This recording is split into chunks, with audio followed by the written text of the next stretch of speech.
Lenz law पे, और Lenz law में सारा कंफ्यूजन हम खत्म कर देंगे। क्या है Lenz law? Lenz law give a law to determine the direction of induced current और ईएमएफ। करंट और ईएमएफ की डायरेक्शन पता करने के लिए लेंज ने एक लॉ दिया था। वो लॉ क्या है? द इंड्यूस्ड करंट और EMF always in such a direction as to oppose it cause.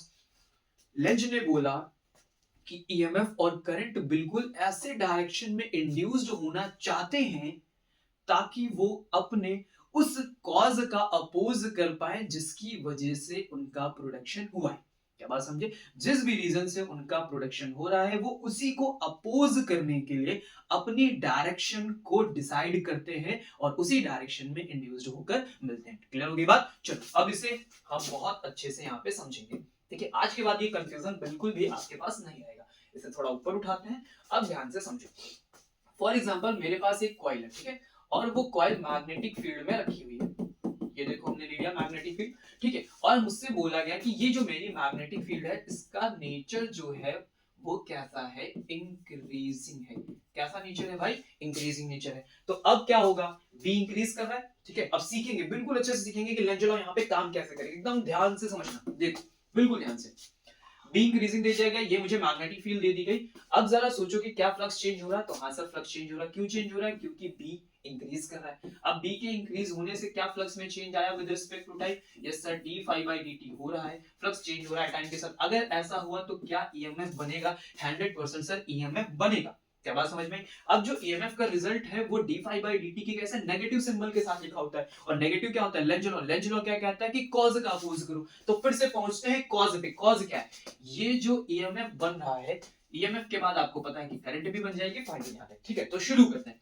Current क्यों बन रही है? क्योंकि ईएमएफ का प्रोडक्शन हुआ। ईएमएफ क्यों बन रहा है? क्योंकि फ्लक्स का चेंज हो रहा है। अब फ्लक्स चेंज क्यों हो रहा है? क्योंकि मैग्नेटिक फील्ड बढ़ रही है। एक्चुअल रीजन क्या है? मैग्नेटिक फील्ड बढ़ रही है। तो इसका अपोज कैसे करेंगे? मैग्नेटिक फील्ड को डिक्रीज करके। कैसे अपोज करेंगे? मैग्नेटिक फील्ड को डिक्रीज करके। तो इंक्रीजिंग किस डायरेक्शन में? इनसाइड डायरेक्शन में। क्रॉस का मतलब मैग्नेटिक फील्ड इनसाइड है, तो अपोज करने के लिए मैग्नेटिक फील्ड आपको आउटसाइड लाना पड़ेगा। तो इसलिए हम लोग यूज करेंगे राइट हैंड थंब रूल। अब जरा राइट हैंड थंब रूल की खास बात समझ लो, ठीक है।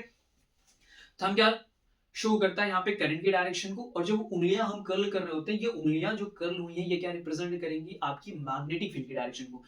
दी फिंगर्स क्या रिप्रेजेंट करेंगे? मैग्नेटिक फील्ड की डायरेक्शन को, और थंब क्या रिप्रेजेंट करेगा? करंट की डायरेक्शन को। अब इन दोनों को हम अपनी जरूरत के हिसाब से आपस में इंटरचेंज भी कर लेते हैं। फॉर एग्जांपल अगर आप इसे कह दो कि तुम मैग्नेटिक फील्ड रिप्रेजेंट करो, अगर तुम मैग्नेटिक फील्ड रिप्रेजेंट करो तो ये उंगलियां क्या रिप्रेजेंट करना शुरू कर देंगी? करंट की डायरेक्शन को। अभी मैं आपको यूज करके दिखाता हूं, देखो मैग्नेटिक फील्ड अंदर की तरफ इंक्रीज हो रही है, और मुझे इसे अपोज करने के लिए बाहर की तरफ मैग्नेटिक फील्ड लगानी है, तो आप थंब को बाहर कर दो। सिंपल सा, थंब बाहर कर दिया मैंने, थंब आ गया बाहर की तरफ। क्लियर है?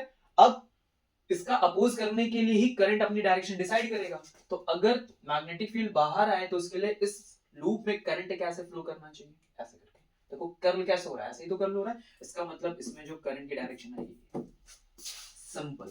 आगे बात समझ आई? बात समझ में? चलो और एग्जांपल लेते हैं अच्छे से, और एग्जांपल्स लेते हैं सर, ताकि हमें बात और अच्छे से समझ में आ जाए, ठीक है। चलो और देखो, फिर से ये ले लेता हूं मैं। फॉर एग्जाम्पल अब मैंने एक करंट ली है, ठीक है, ध्यान से समझना, और यहाँ पे मैंने क्या किया? एक लूप ले लिया, और अब मैंने बोला कि जो मेरी करंट है वो इंक्रीजिंग है, ठीक है। मेरी करंट कैसी है? इंक्रीजिंग है। अब बताओ इस लूप में डायरेक्शन ऑफ करंट क्या होगा? डायरेक्शन ऑफ करंट क्या होगा? तो कैसे सॉल्व करेंगे? ध्यान से देखो। अभी यहाँ कोई मैग्नेटिक फील्ड नहीं है, नहीं है। पहले में मैंने आपको मैग्नेटिक फील्ड दी थी तो पता चल गया था क्या करना है। अभी बस करंट इंक्रीजिंग ऑर्डर में, अब बगल में एक लूप रखा है, तो अब आप क्या करोगे? सबसे पहले थंब को करंट की डायरेक्शन में रखोगे, रख लिया, उंगलियों को कर्ल करो, उंगलियां कैसे जा रही? अंदर की तरफ। उंगलियां कैसे जा रही? अंदर की तरफ। मतलब यहाँ की जो मैग्नेटिक फील्ड है वो कैसी बन रही है भाई? इनसाइड बन रही है। क्या बात समझ गए? अगर यही लूप इधर रखा होता तो उंगलियां देखो कर्ल होके ऐसे आती, बाहर की तरफ आती। तो इधर अगर लूप होता तो उसके लिए मैग्नेटिक फील्ड कैसे मिलती आपको? आउटसाइड मिल जाती। यहां तक बात समझ में आई? इनसाइड है, ओके। अब सर बी तो मिल गया, अब बी कैसा होगा? तो आपको पता है कि B is directly proportional to the I होता है, ठीक है। फॉर्मूले हमने बहुत सारे पढ़े। तो अगर मैं करंट कैरिंग कंडक्टर के लिए फॉर्मूला लिखूं मैग्नेटिक फील्ड का, तो उसमें रिजल्ट क्या मिलेगा, I, यानी I के बढ़ने से तो B बढ़ेगा। अगर E इंक्रीज कर रहा, I इंक्रीज कर रहा, मतलब B भी इंक्रीज करेगा। यानी ये वाला जो B मिला मुझे, वो कैसे टर्म में मिला, इंक्रीजिंग में। यानी मैग्नेटिक फील्ड जो अंदर की तरफ है वो कैसे है, इंक्रीजिंग ऑर्डर में। और अगर इंक्रीजिंग ऑर्डर में, तो आप उसे क्या करोगे, डिक्रीज करने की कोशिश करोगे। तो डिक्रीज करने के लिए मैग्नेटिक फील्ड कैसे लगाओगे, बाहर की तरफ। बाहर की तरफ लगाया मैग्नेटिक फील्ड, उंगलियों को किया मैंने कर्ल। अगर मैंने उंगलियों को कर्ल किया तो देखो, this is the direction of current.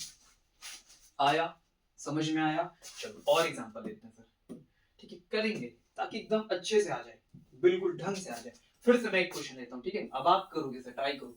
फिर से मैंने आपको दिया, फिर से मैंने मैग्नेटिक फील्ड इनसाइड बनाई। जब तक इनसाइड का नहीं आ जाएगा तब तक हम आउटसाइड नहीं लेंगे। ये ले लिया मैंने इनसाइड की मैग्नेटिक फील्ड, बिल्कुल क्लैरिटी के साथ। फिर से मैं आपको मैग्नेटिक फील्ड भी दे रहा हूं, और इस बार मैंने बोला कि ये कैसा है भाई, डिक्रीजिंग है। ये कैसा है भाई, डिक्रीजिंग है। चलो डिक्रीजिंग है, ट्राई किया जाए। जो कर लेगा पहले से कर ले। आ जाओ सीखते हैं कैसे डिक्रीजिंग वाले को सॉल्व करेंगे। इस बार अंदर जाती हुई मैग्नेटिक फील्ड कैसी है भाई, डिक्रीजिंग ऑर्डर में, डिक्रीज हो रही है, कम हो रही है, ठीक है। तो क्या हुआ, बी चेंज हो रहा है, ठीक है।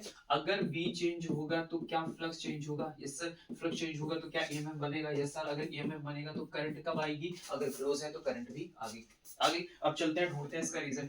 करंट क्यों बना, क्योंकि ईएमएफ बनी। ईएमएफ क्यों बना, क्योंकि फ्लक्स में चेंज हुआ। फ्लक्स क्यों चेंज हुआ, क्योंकि मैग्नेटिक फील्ड चेंज हो रही। अब मैग्नेटिक फील्ड किस तरह से चेंज हो रही है, कॉज ढूंढो। डायरेक्शन के लिए क्या ढूंढो, कॉज ढूंढो। तो मैग्नेटिक फील्ड डिक्रीज हो रही है, यानी हमारा कॉज है डिक्रीज। अब डिक्रीज का अपोज कैसे करोगे, डिक्रीज का अपोज कैसे करोगे, डिक्रीज का अपोज कैसे करोगे, उसे इंक्रीज करके, उसे इंक्रीज करके। तो मैग्नेटिक फील्ड अंदर की तरफ कम हो रही है और मुझे इसका अपोज करना है। तो जल्दी बच्चे क्या करते हैं सर, फिर से डायरेक्शन बाहर करते हो, उंगलियां कर्ल कर देते, गलत। ध्यान रखना, हमें डायरेक्शन का अपोज नहीं करना होता है, हमें हमेशा कॉज का अपोज करना होता है। मोस्ट ऑफ द बच्चों से यही गलतियां होती है, वो डायरेक्शन का अपोज करते हैं। हमें डायरेक्शन का अपोज नहीं करना, ध्यान से समझो। लॉ में लिखा है कॉज का अपोज करो। कॉज क्या है, मैग्नेटिक फील्ड बढ़ रही है। कॉज क्या है, मैग्नेटिक फील्ड घट रही है। अंदर बाहर याद नहीं रखना कि अंदर की तरफ लगी है, बाहर की तरफ लगी, ऊपर की तरफ लगी, ये सब नहीं याद करना। डायरेक्शंस नहीं, कॉज। अभी मैग्नेटिक फील्ड क्या है यहाँ पे, डिक्रीजिंग ऑर्डर में। तो डिक्रीज का अपोज कैसे करोगे, उसे इंक्रीज करके। तो अंदर की तरफ मैग्नेटिक फील्ड कम हो रही है, तो इसको कैसे बढ़ाओगे, अपोज कर दोगे। अगर बाहर लगा दोगे तो और कम कर देगा ना, मतलब अंदर की तरफ ही मैग्नेटिक फील्ड लगानी पड़ेगी, तभी ना इसका सपोर्ट हो पाएगा। डिक्रीज का अपोज मतलब उसका सपोर्ट। इसको बढ़ाओ, और बढ़ाने के लिए तो अंदर ही मैग्नेटिक फील्ड लगानी पड़ेगी। जैसे रखो थंब को अंदर की डायरेक्शन में, उंगलियों को करो कर, ये कर दिया कर। This is the direction of current. अभी बात समझ में आई, क्लियर हुआ, कुछ समझ में आया कैसे करना है, किसका अपोज नहीं करना, डायरेक्शन का अपोज नहीं करना। आगे बात समझ में क्लियर हो रहा सबको। चलो ठीक है, एक क्वेश्चन और हो जाए जल्दी से, ठीक है, फिर हम लोग जंप कर जाएंगे आगे की तरफ। और क्या क्वेश्चन पूछते हैं, तुम्हें ऐसे कॉइल दे देंगे, ठीक है, ऊपर से तुम्हें एक मैग्नेट दे देंगे, ये दे दिया नॉर्थ पोल, ये दे दिया साउथ पोल, क्या है भाई गिर रहा है। बताओ what is the direction of current, what is the direction of current inside. तो ये वाला क्वेश्चन तुम्हें आने के लिए, ये वाला क्वेश्चन तुम्हें आने के लिए, जब भी magnet north pole south pole इस तरह की चीजें मिले, ठीक है, तो तुमको ये रूल पता हो। कौन सा रूल पता हो भाई, क्लॉक रूल पता हो। कौन सा रूल पता हो, क्लॉक रूल पता हो। तो ये बना दिया नॉर्थ, ये बना दिया साउथ, ठीक है। नॉर्थ के दोनों एंड्स पकड़ के ऐसे घुमाओ, तो ऐसे घूमने की कोशिश करना, मतलब ऐसे करंट होगी तो नॉर्थ पोल बनेगा, ऐसे करंट होगी तो क्या बनेगा, नॉर्थ पोल बनेगा, जिसे एंटी क्लॉकवाइज बोलते हैं। इसको पकड़ के ऐसे घुमा दो, ठीक है, दोनों एंड्स पकड़ो, घुमाओ, जिधर दोनों घूम जाएं उसी डायरेक्शन में अपनी करंट बना दो। ये कौन सा हो गया भाई, क्लॉकवाइज हो गया। समझ गए बात को, तो नॉर्थ पोल साउथ पोल ऐसे पता होना चाहिए। चलो इस क्वेश्चन को सॉल्व किया जाए। ऊपर से नॉर्थ पोल और साउथ पोल देखो साफ साफ दिख रहे हैं, मैग्नेट ऊपर से नीचे की तरफ गिर रहा है, ठीक है। अब मुझे इसमें बताना है कि इंड्यूस्ड करंट क्या होगी, ठीक है। तो जैसे जैसे ये मैग्नेट आएगा, आपको पता है इसकी मैग्नेटिक फील्ड लाइंस कैसे दिखाई देंगी, ठीक है। नॉर्थ से निकल रही, साउथ में एंटर कर रही, नॉर्थ से निकल रही, साउथ में एंटर। तो जैसे जैसे ये पास आएगा, ये फील्ड लाइंस इसको कट करना शुरू करेंगी, और कट करेंगी तो फ्लक्स में चेंज होगा, फ्लक्स में चेंज होगा, ईएमएफ आएगा, करंट आएगा, ये सारी चीजें होंगी। तो फिर तुम क्या कहोगे, चलो अपोज ढूंढते हैं, ठीक है। तो इस तरह के क्वेश्चन में अपोज बड़ा आराम से ढूंढ लोगे, कॉज बहुत आराम से ढूंढ लोगे। देखो इसको कैसे सॉल्व करते हैं। आप देखो कि कौन सा पोल इसकी तरफ आ रहा है, तो आप देख रहे हो साउथ पोल इसकी तरफ आ रहा है। अगर ये मैग्नेट इधर ना है तो क्या फ्लक्स में चेंज होगा, नहीं होगा। तो प्रॉब्लम क्या है, मैग्नेट का आना। मैग्नेट आ रहा है, यही है इसका कॉज। कौन सा पोल तुम्हारे नजदीक है, साउथ वाला पोल तुम्हारे नजदीक है, तो साउथ पोल तुम्हारी तरफ आ रहा है, दैट इज द कॉज। इसी वजह से फ्लक्स में हुआ है चेंज। अब लेंज लॉ क्या कहता है, इस कॉज का अपोज करो, तो कॉज है साउथ पोल का पास आना, तो इसका अपोज कैसे करोगे, साउथ पोल को रोक के, कि साउथ पोल तुम रुको, और रोकने के लिए यहां पे तुम कौन सा पोल बना दो, साउथ पोल बना दो, क्योंकि साउथ साउथ एक दूसरे को क्या करते हैं, रिपेल करते हैं, तो साउथ के अकॉर्डिंग करंट की डायरेक्शन डिसाइड करो, ये हो गया। फिनिश्ड, कर दिया हमने अपोज। क्या बात समझ में आई, क्या बात समझ में आ गई, are you getting my points, clear हुआ सबको, आई बात समझ में, ठीक है। जल्दी से एक और क्वेश्चन हो जाए। ये बनाया मैंने यहाँ नॉर्थ कर दिया, यहाँ साउथ कर दिया, अब नॉर्थ पास आ रहा है, चलो छोड़ो इसको, पास नहीं लाते, दूर ले जाते, आओ थोड़ा चेंज करते हैं। नॉर्थ इस बार कहाँ जा रहा है, दूर जा रहा है, चलो अब नॉर्थ दूर जा रहा है, सीधे देखो फ्लक्स में चेंज होगा, क्योंकि जैसे जैसे मैग्नेट दूर जाएगा मैग्नेटिक फील्ड लाइंस के नंबर इस कॉइल से कम हो जाएंगे, तो फ्लक्स में चेंज हो रहा है। नॉर्थ पोल दूर जा रहा है, तो नॉर्थ पोल दूर जा रहा है, दैट इज द कॉज। इसका अपोज कैसे करोगे, नॉर्थ पोल को रोक के, दूर जा रहा है तो उसको रोकोगे, अट्रैक्ट करने की कोशिश करो। नॉर्थ पोल को अट्रैक्ट करने के लिए कौन सा पोल बनाना पड़ेगा, साउथ बनाना पड़ेगा। ये देखो फिर से बना दिया साउथ पोल, ऐसे होता है साउथ पोल, पहले अंदर बना लो, बन गया।